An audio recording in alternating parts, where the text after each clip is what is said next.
Hello students, welcome. Hope that you all are fine. तो आज का क्लास शुरू करते हैं। जैसे कल पिछले क्लास में मैंने आपको बताया रिसोर्स के बारे में, रिसोर्स जो प्लानिंग के बारे में मैंने आपको बताया, रिसोर्स कंजर्वेशन और क्लासिफिकेशन ऑफ रिसोर्स, ये हमने यहाँ तक पढ़ा है। तो यहाँ एक और जो हमारा टॉपिक है आज का वो है development of resources. Development of resource, तो आज हम शुरू करते हैं डेवलपमेंट ऑफ रिसोर्स के। तो डेवलपमेंट ऑफ रिसोर्स क्या होता है? क्योंकि आप जानते हैं रिसोर्सेस कितने इंपॉर्टेंट हमारे लिए, क्योंकि without resources our life is almost impossible. यही रिसोर्स है जिनकी वजह से हमारी डेवलपमेंट भी होती है, हम अपने आप को, अपनी नीड्स को पूरा करते हैं, हम अपने आप को सेटिस्फाई करते हैं। जैसे मैंने पहले ही क्लास में आपको बताया, they made our life worth living. तो यही रिसोर्स है जिनकी वजह से हम जिंदा रहते हैं, हम अपनी ज़रूरत को पूरा करते हैं। जब हम रिसोर्स की हम बात करते हैं तो बहुत सारे लोगों के जहन में ये चीज़ होती है कि resource are free gifts of nature. तो ये फ्री है, ये मुफ्त में मिलते हैं हमें, तो हम इनका इस्तेमाल जिस तरह चाहे तो कर सकते हैं। तो इस तरह जो इनडिस्क्रिमिनेट यूज़ हम रिसोर्स का करते हैं, क्योंकि ये समझते हैं कि इसका कोई हिसाब नहीं है, लेकिन उससे क्या होता है, उल्टी हमें प्रॉब्लम हो जाती है। तो इट एडवर्सली अफेक्ट्स अस, ये हमें उल्टा हम पर असर डालते हैं, जिसकी वजह से आज हम देखते हैं ग्लोबल क्राइसिस शुरू हो गए, बहुत सारी प्रॉब्लम शुरू हो गए। जैसे रिसोर्सेज डिप्लीट होने लगे हैं, रिसोर्स ख़त्म होने लगे हैं, क्योंकि जो रिसोर्सेज जो रिसोर्स का जो हम satisfying the greed of a few individuals, क्योंकि कुछ लोग वो रिसोर्स का ज़्यादा इस्तेमाल करने से अब रिसोर्स ख़त्म होते हैं और चंद लोगों के पास रिसोर्सेज नहीं रहते हैं। इसी तरह जो एक्युमुलेशन ऑफ रिसोर्स है वो अब जो रिसोर्स है वो चंद हाथों में जमा होने लगे और सोसाइटी दो हिस्सों में डिवाइड हो गई है, दो हिस्सों में। जैसे वो लोग जो जिनको हम कहेंगे हैव्स, यानी उनके पास है, हैव्स उनके पास है, जैसे रिच पीपल है वो ये रिसोर्स हासिल कर सकते हैं चाहे किसी भी तरीके, उनके पास वेल्थ है, उनके पास पावर है। तो इसी तरह हैव नॉट्स, जो गरीब है तो वो नहीं कर सकते हैं क्योंकि उनकी इतनी कैपेसिटी, इतनी कैपेबिलिटी नहीं होती है। तो ये जो इनडिस्क्रिमिनेट यूज ऑफ रिसोर्स है उसने सोसाइटी को भी डिवाइड किया है। जो रिसोर्स है वो चंद लोगों के हाथों में आ गए हैं। इसी तरह जो रिसोर्स है वो चंद लोगों की नीड्स को पूरा करते। तो इस तरह जो ग्लोबल क्राइसिस शुरू हुए, इनडिस्क्रिमिनेट एक्सप्लॉइटिंग जो रिसोर्स की हुई है, तो उससे क्या हो, ग्लोबल इकोलॉजिकल क्राइसिस हो गई। जैसे ग्लोबल वार्मिंग की आज हम बात करते हैं, ओजोन लेयर डिप्लीशन की बात करते हैं, एनवायरमेंटल पोल्यूशन की बात करते हैं, या लैंड डिग्रेडेशन, ये सब प्रॉब्लम्स शुरू हो गई है। तो उन प्रॉब्लम्स को सॉल्व करने के लिए जोर दिया गया कि इक्विटेबल डिस्ट्रीब्यूशन ऑफ रिसोर्स होना चाहिए। तो ये ज़रूरी हमारे लिए बना है कि हम इक्विटेबल डिस्ट्रीब्यूशन ऑफ रिसोर्स करेंगे। तो उन चीज़ों को मद्देनजर रखते हुए जो वर्ल्ड लीडर्स हैं उन्होंने एक सजेशन दे दी है, एक एजेंडा पर काम किया है, और एक जो एजेंडा उन्हें दे दिया है जिसको हम कहते हैं स्लोगन, अगर हम कहेंगे ये स्लोगन था global sustainable development, sustainable economic development, sustainable economic development. तो सस्टेनेबल इकोनॉमिक डेवलपमेंट क्या होता है? ये sustainable economic development means development should take place without damaging the environment. Development should take place without damaging the environment. Environment को damage करने के बगैर ही development होनी चाहिए। और जो डेवलपमेंट होगी ये हमारे development present should not compromise with the needs of our future generation. जो आज जो डेवलपमेंट हम कर रहे हैं उससे फ्यूचर जनरेशन पर कोई असर नहीं पड़ना चाहिए। तो यही बात जहन में रखते हुए वर्ल्ड लीडर्स जमा हो गए हैं और एक कॉन्फ्रेंस हुई है, United Nations conference on environmental and development, United Nations conference on environment and development. ये 1992 में रियो डी जेनेरो ब्राज़ील में हुई है। तो ये एक अर्थ समिट थी जिसमें उन इश्यूज़ को लेकर बात हुई, और ये म्यूचुअली ये उन्होंने एक्सेप्ट किया कि इन क्राइसिस को कैसे हम ओवरकम करेंगे और क्या क्या चीज़ें हम करेंगे। तो उसका जो नाम रखा गया, जो डिक्लेरेशन उसका आ गया बाद में, उसको एजेंडा 21। तो एजेंडा 21 क्या था?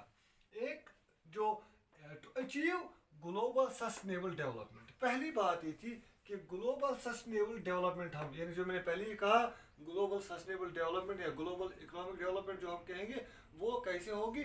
सस्टेनेबल इकोनॉमिक डेवलपमेंट, ये मैंने आपको बताया। तो वो उसमें ये है, इन्वायरमेंट को डैमेज किए बगैर हम डेवलप हो जाएंगे, डेवलपमेंट करनी है। और दूसरा जो फ्यूचर जनरेशन के जो नीड्स के साथ कंप्रोमाइज करने के बगैर ही डेवलपमेंट होनी चाहिए। तो that is to achieve global sustainable development. और जो दूसरी बात, टू कम्बैट इन्वायरमेंटल डैमेज, जो इन्वायरमेंट डैमेज हुआ है तो उससे हम कैसे मुकाबला करेंगे और पॉवर्टी के साथ कैसे हम मुकाबला करेंगे। तीन चीज़ें थी। And disease through mutual cooperation. तो उसमें हर कोई कंट्री, हर कोई जो आदमी है उसमें वो रेस्पॉन्सिबिलिटी शेयर करेंगे, वो अपना सहयोग दे देंगे। तो ये सब चीज़ें, और 21st सेंचुरी तक इन चीज़ों उन चीज़ों पर हम जो विक्ट्री हासिल करेंगे। तो सबसे इम्पोर्टेंट बात जो उसमें की गई है कि हर कोई कंट्री, हर कोई गवर्नमेंटल, वो अपने लोकल एजेंडा के हिसाब से उन चीज़ों पर काम करेगी, अपने लोकल एजेंडा तैयार करेंगे, उनकी लोकल जो नीड्स होगी तो उसी के साथ वो आगे बढ़ेगी। तो ये चीज़ें जो की गई है रियो डी जेनेरो में, ब्राज़ील में, तो उन चीज़ों को लेकर एक जो मिशन आगे बढ़ा है, सस्टेनेबल इकोनॉमिक डेवलपमेंट। नेक्स्ट जो हमारा है that is land resource. Land resource, तो वो जैसे हम जानते हैं, we live on land, we perform our economic activities on land and we use it for different purposes. मुख्तलिफ मकसद के लिए हम लैंड का इस्तेमाल करते हैं, हम उस पर रहते हैं, हम जो हमारी इकोनॉमिक एक्टिविटीज़ है वो उसी पर होती है। तो जो land as resource, natural resource, उसकी काफ़ी इम्पोर्टेंस है, काफ़ी इम्पोर्टेंस है, क्योंकि इट सपोर्ट्स नेचुरल वेजिटेशन। जो फॉरेस्ट, जो वेजिटेटिव कवर जो हम देखते हैं लैंड पर ही होता है। और वाइल्ड लाइफ, ह्यूमन एक्टिविटीज़ या इकोनॉमिक एक्टिविटीज़ जो हम कहेंगे, ट्रांसपोर्ट, कम्युनिकेशन, तो ये सब चीज़ें जो होती है लैंड पर ही होती है तमाम।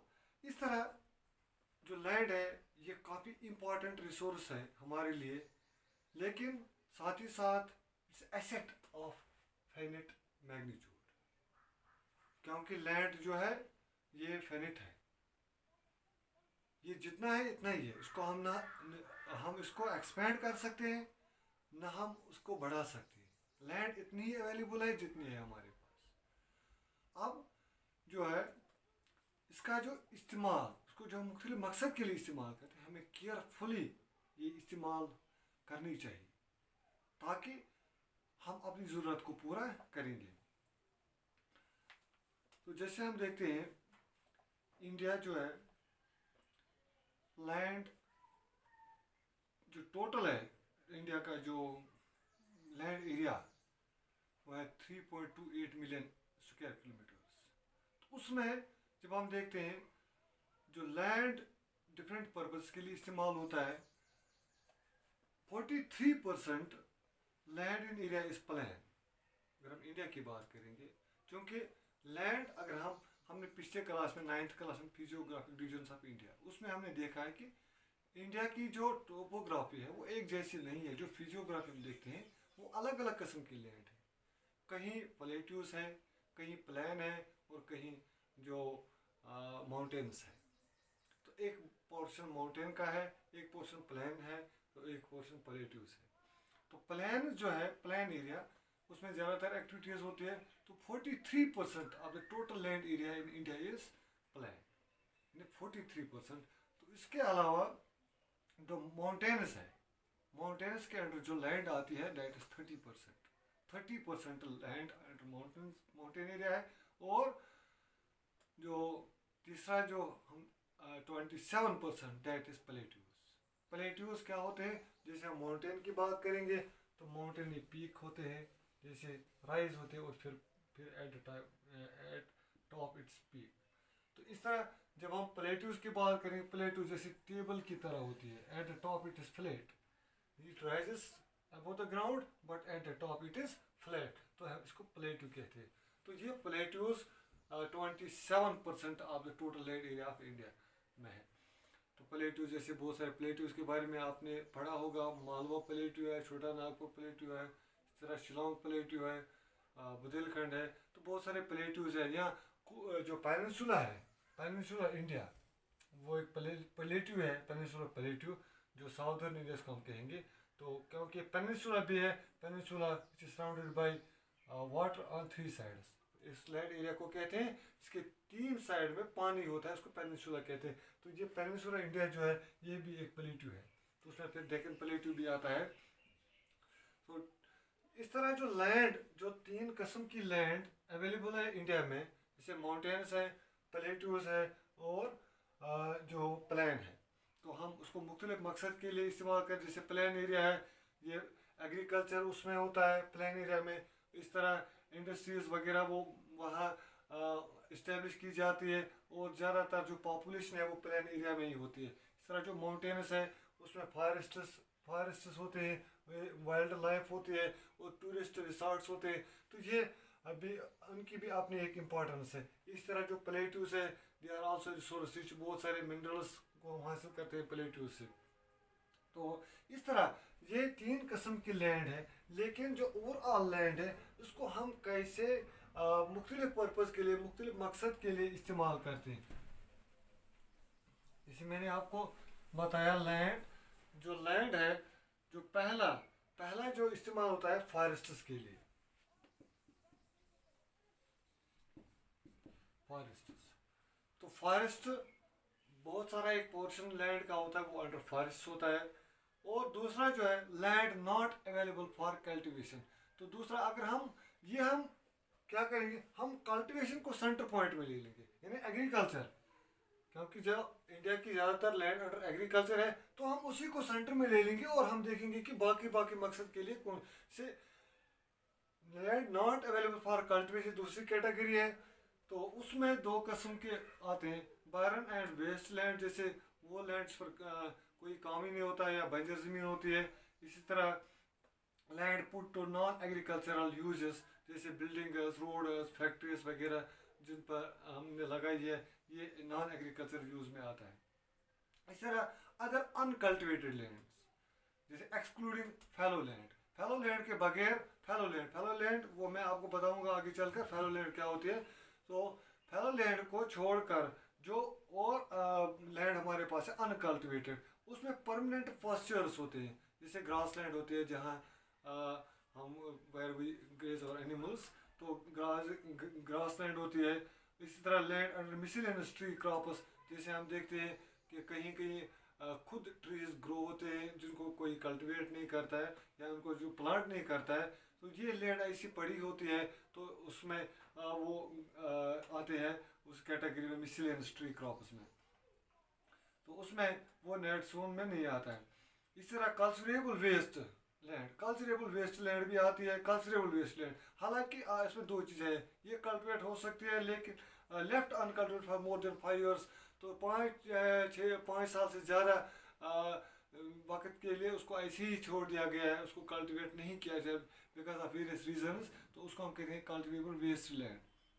इस तरह हमारे पास फैलो लैंड्स होती है, जो मैंने कहा फैलो लैंड्स में 2 चीज़ें होती है, करंट फैलो लैंड क्या होते हैं, left uncultivated for up to 1 year या less than 1 year agricultural year. तो 1 साल के लिए जब किसी लैंड को ऐसे ही छोड़ दिया जाता है अनकल्टिवेटेड, तो उसको फैलो लैंड कहते हैं। तो दूसरा वो है फैलो लैंड जो other than current fallow land के बगैर जो हमारा दूसरा फैलो लैंड होता है, उसको 1 या 5 साल के लिए ऐसे ही अनकल्टिवेटेड रखा जाता है। तो ये भी हमारे, तो तीसरा जो है हमारे पास वो है नेट जोन एरिया, 5वां है ये कैटेगरी। एक तो मैंने आपको बताया फॉरेस्ट्स, दूसरा land not available for cultivation, तीसरा जो other uncultivated land excluding fallow land, इस तरह चौथा जो है फैलो लैंड्स है, और पांचवा जो है net sown area. Net sown area क्या होता है? नेट सोन एरिया वो एरिया होता है जिसमें हम एक एग्रीकल्चर ईयर में कल्टीवेशन करते हैं। तो जब जैसे आप देखते हैं ये हमारे पास एक फील्ड है, तो ये है हमारे पास जिसमें हम कल्टीवेशन करें नेट सोन एरिया। तो ये टोटल है,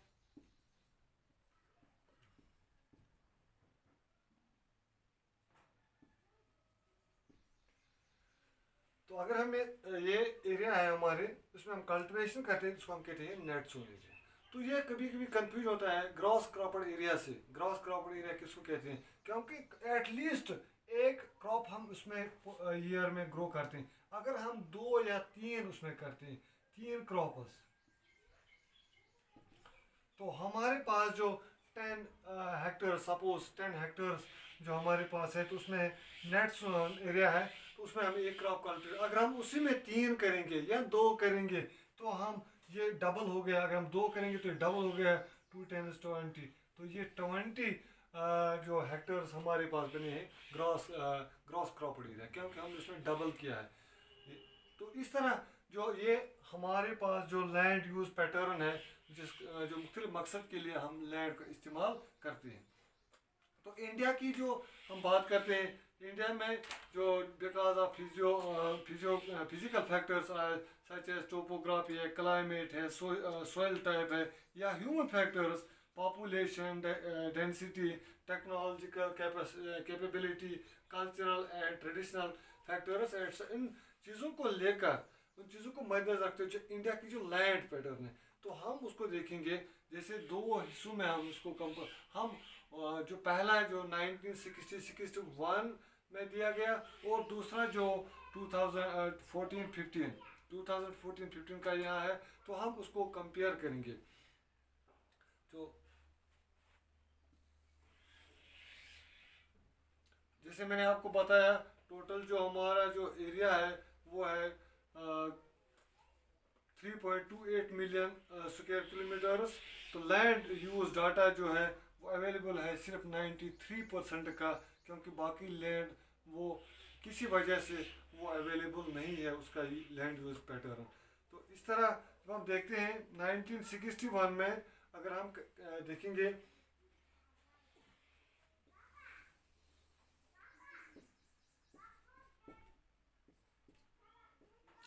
जो हमारे पास जो फॉरेस्ट एरिया था, फॉरेस्ट एरिया वो 18.11% था,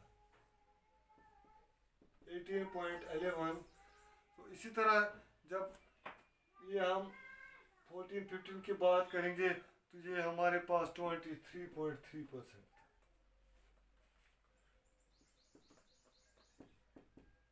इसी तरह जब हम बात करते हैं आगे चलकर, जो जैसे मैंने कहा नेट सोन एरिया, जो नेट सोन एरिया है, तो वो हमारे पास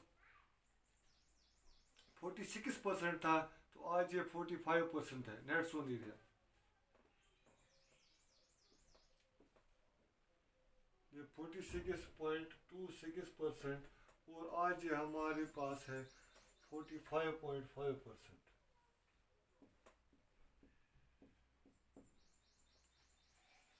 इस तरह जो दूसरा जो है हमारे पास बैरनेट अनकल्टिवेटेड लैंड है।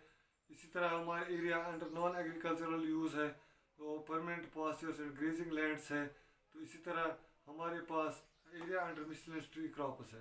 तो ये जो हम जो मैंने आपको बताया कंपेरिजन, तो ये कुछ चीज़ें बढ़ती है, क्योंकि with the passage of time हम कुछ लैंड को लॉस भी करते हैं, और कुछ लैंड को हम जो इंडस्ट्रीज़ या रोड कंस्ट्रक्शन, रेलवे के साथ वो लैंड जो कल्टिवेबल लैंड होती है तो उसके अंडर भी आती है। तो इस तरह कहीं कहीं उसमें उतार चढ़ाव आता है। जैसे हम देखते हैं बैरन एंड अनकल्टिवेटेड वेस्ट लैंड, जो पहले हमारे पास 18% था, अब सिर्फ 5% था, 5% है, 5.5%।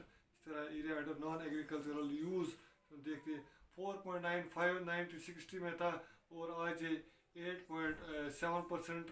इसी तरह परमानेंट पासेस ग्रेजिंग लैंड्स कहेंगे 4.71%, और now it is 3.3%. इस तरह area under miscellaneous tree crops it was 1.50 and now it is 1%. इस तरह cultivable wasteland it was 6.23%, now it is 4%. तो fallow other than current fallow ये था हमारे पास 5.50 और now it is 3.6%. तो ये जो है एरिया कभी बढ़ता है कभी कम भी होता है. तो ये जो it depends upon our use and our development. Now I think it's enough.